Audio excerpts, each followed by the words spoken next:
వేదవతి వాళ్ళ ఇంటికి రౌడీలు వస్తారు. రౌడీలు వచ్చి వేదవతి మెడపైన కత్తి పెట్టి తిన్ని చంపేస్తామని చెప్పి అంటూ ఉంటారు. ఇక అతనైతే ముసుగులో ఉంటాడు.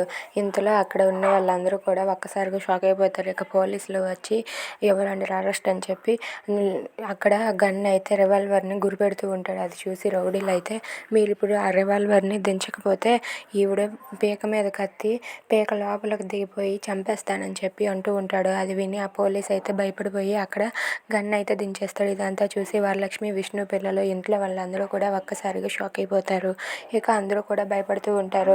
ఇంతలో అక్కడ ఉన్న ముసుగులో ఉన్న రౌడీ అయితే ఇలా అంటూ ఉంటాడు, ఇప్పుడు మనం ఎలాగైనా సరే ఈ పెద్ద ఆవిడని మనతో పాటు తీసుకొని వెళ్ళిపోదాం పదండి అని చెప్పి అంటూ ఉంటాడు. ఇంతలో విష్ణు వాళ్ళ అమ్మకి ఏమైనా జరుగుతుందో అనే కంగారులో తనకు కంటి చూపు పోలేదు అనే మాట మర్చిపోయి వాళ్ళనైతే వాళ్ళ చేతిలో ఉన్న కత్తిని తీసుకొని వాళ్ళని చితక్ కొడుతూ ఉంటాడు. అదంతా చూసి ఇంట్లో వాళ్ళంతా కూడా ఒక్కసారిగా షాక్ అయిపోతారు.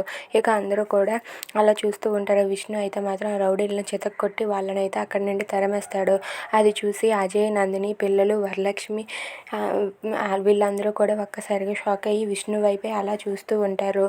ఇక వేదవతి అయితే ఏంటి నాన్న ఇది, నీకు అంతా కనబడినట్టుగా వాళ్ళని బాగానే కొట్టావు అని చెప్పి అంటూ ఉంటుంది. అది విని విష్ణు అయితే అయ్యో నేను మర్చిపోయానే, ఇప్పుడు నిజం తెలిసిపోయింది అందరికీ అని చెప్పి విష్ణు ఒక్కసారిగా తన తలని కొట్టుకుంటూ ఉంటాడు. అది చూసి వరలక్ష్మి అయితే ఇప్పుడు ఎలా బయటపడరో నేను చూస్తాను, నేనే ఇదంతా ప్లాన్ చేయించింది అని చెప్పి వరలక్ష్మి అనుకుంటూ ఉంటుంది. If you like this video please subscribe our channel.